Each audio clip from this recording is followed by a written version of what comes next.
जय श्री राम सभी भाइयों को। आज हम करेंगे 11th क्लास की हिस्ट्री का चैप्टर सेकंड। चैप्टर का नाम है लेखन कला और शहरी जीवन। लेखन कला और शहरी जीवन। तो देखिए, सबसे पहले हम इसको जानते हैं कि ये है क्या। देखो, इस चैप्टर में हम पढ़ने वाले हैं एक सभ्यता के बारे में। सबसे पहले, सभ्यता क्या होता है? तो देखो, सभ्यता का मतलब होता है एक ऐसी जगह जहां पर लोगों ने उठना, बैठना और जीवन के तौर तरीके सीखे हो। इसीलिए ऐसे लोगों को हम कहते हैं सभ्य लोग। क्या कहते हैं? सभ्य लोग। और ऐसी जगह को कहा जाता है सभ्यता। ऐसी जगह को हम कहते हैं सभ्यता। चलिए, इसके बाद आगे बढ़ते हैं। तो देखिए, सबसे पहले हम ये जानते हैं कि हम किस सभ्यता के बारे में पढ़ रहे हैं। हम पढ़ रहे हैं यहाँ पे मेसोपोटामिया सभ्यता के बारे में। तो मैं आपको सबसे पहले बता दूं, मेसोपोटामिया विश्व की सबसे पहली सभ्यता है। मेसोपोटामिया विश्व की सबसे पहली सभ्यता है, जिसकी खोज, या ये कह सकते हो, ये लगभग 10,000 ईसा पूर्व पुरानी सभ्यता है। ईसा पूर्व का मतलब होता है ईसा मसीह के जन्म से पहले। ठीक है, अब हम आगे बढ़ते हैं।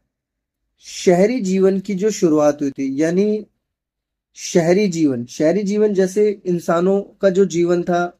आज इंसान गांव में भी रहते हैं, शहरों में भी रहते हैं, लेकिन जो सबसे पहले शहरी जीवन के तौर तरीके जो लोगों ने सीखे थे, वो मेसोपोटामिया सभ्यता में सीखे थे। इसीलिए कहा जाता है कि शहरी जीवन की शुरुआत कहाँ पर हुई थी? मेसोपोटामिया में। ये आपके एमसीक्यू में भी पूछ लेता है।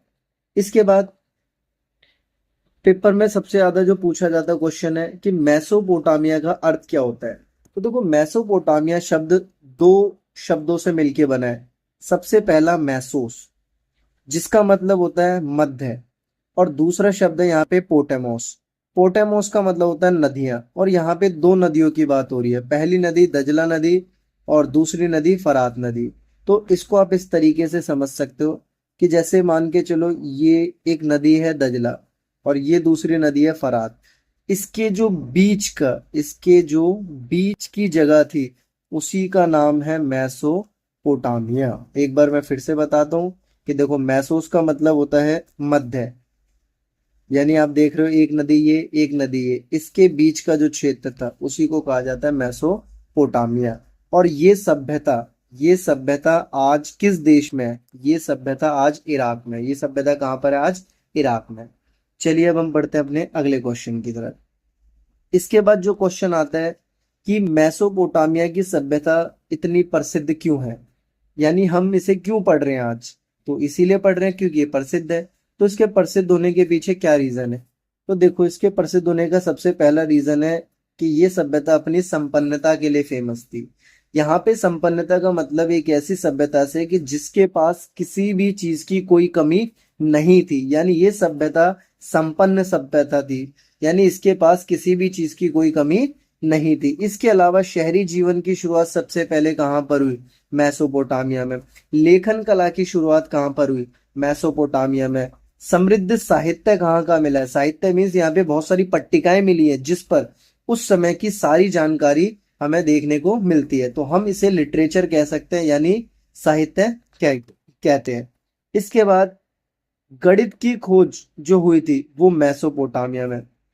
खगोल विद्या जिसमें हम चांद, तारों का अध्ययन, यानी कह सकते हैं हम अपने सौर मंडल का अध्ययन करते हैं। तो ये खगोल विद्या, इसकी भी खोज, यानी इसकी भी विद्या कहाँ पर सबसे पहले देखने को मिली? मेसोपोटामिया में।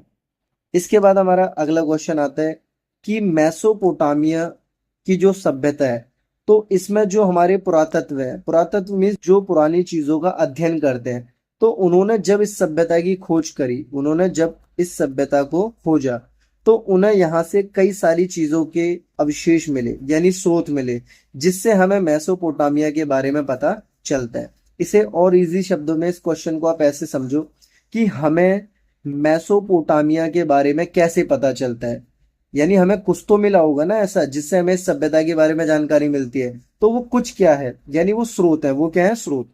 तो देखो, सबसे पहले इसके आंसर को आप सिंपल वे में ऐसे लिखोगे कि सबसे पहले मेसोपोटामिया की खोज कराई गई थी 1840 में, यानी 1840 में पहली बार इस सभ्यता के बारे में जब पता चला तो इसकी खुदाई करवाई गई।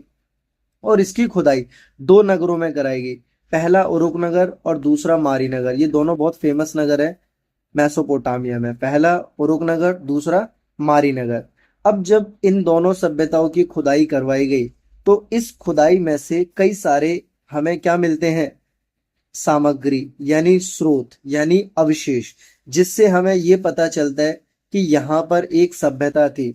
जैसे आप खुद देखना, यहाँ पे हमें इमारतें मिली हैं, मूर्तियां मिली हैं, आभूषण मिले, कब्रें मिली हैं, औजार मिले हैं, मुद्राएं मिली हैं और साथ ही साथ लिखित दस्तावेज भी मिले। अब आप एक चीज सोच के देखो, अगर यहाँ से हमें ये सारी चीजें मिलती हैं तो कहीं ना कहीं ये सारी चीजें इंसानों के द्वारा यूज की जाती होंगी। अगर इंसान इन्हें यूज करना जानता है तो वहां का इंसान बड़ा सभ्य होगा, और सभ्य लोग ही कहाँ पे रहते हैं, सभ्यता में। इसीलिए यहाँ पे पता लगाया गया कि ये एक सभ्यता थी और ये विश्व की पहली सभ्यता थी, मेसोपोटामिया। अब आगे बढ़ते हैं। यहाँ पे इमारतें आपको पता ही है, यानी बड़ी बड़ी बिल्डिंगें मिली है, मूर्तियां मिली हैं यहाँ पे मिट्टी की। इसके अलावा उस समय के लोगों के आभूषण, जिसे हम गहने वगैरह कहते हैं, कब्रें, यहाँ पे लोगों को मरने बाद कब्रों में भी दफनाया जाता था। इसके अलावा शिकार करने के लिए लोग यहाँ पे अपने पास औजार रखते थे। कई सारी यहाँ पे मुद्राएं मिली हैं, मुद्राएं यानी एक तरह से वहाँ के सिक्के। इसके अलावा लिखित दस्तावेज, जो जिनको हम पट्टिकाएं कह सकते हैं, क्या कह सकते हैं, पट्टिकाएं। पट्टिकाएं कुछ इस तरह की होती थी जिस पर ये कुछ ना कुछ लिखते थे, इस तरीके से।